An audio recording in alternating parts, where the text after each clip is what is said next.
This summer, meet the magical mermaid at VGP Marine Kingdom from April 12th till May 31st, 2024.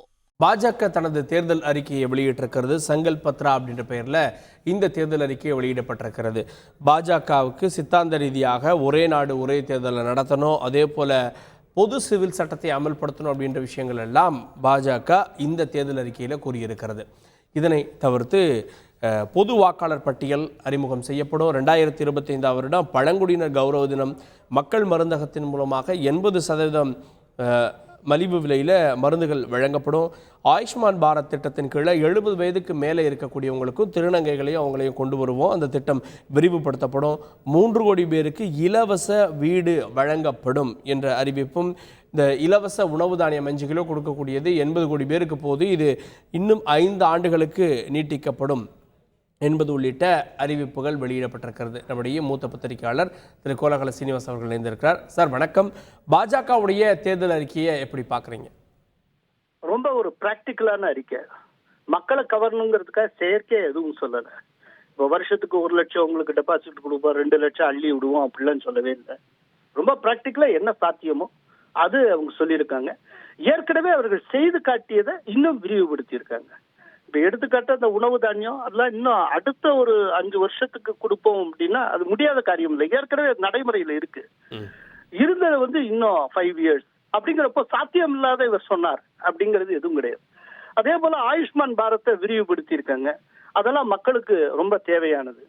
அதே போல இந்த மருந்தகங்களே இந்த மக்கள் மருந்தகங்கள் அப்படின்னு, ஏன்னா பெரும்பாலும் இந்த மெடிசின்ஸ் எல்லாமே பிராண்ட் வேல்யூல தான் காஸ்டே கூடுது. ஆனா அதனுடைய பார்மகாலஜியும் ஒன்னா இருக்கும்.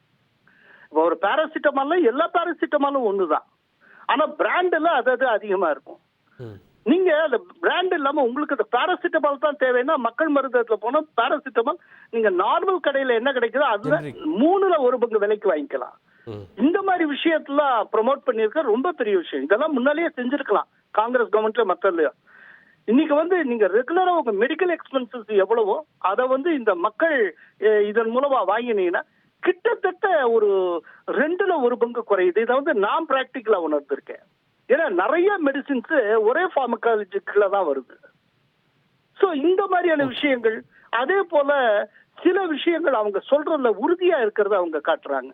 இப்ப எடுத்துக்காட்டா ஒரே நாடு ஒரே தேர்தல் அது நடத்தப்படும் அப்படின்னு சொல்லிக்க, பொது சிவில் சட்டம் அதுல அந்த அவங்க நிலைப்பாட்டுல கொஞ்சம் கூட தளர்ச்சியே இல்லை, தெளிவா அதை வலியுறுத்துறாங்க.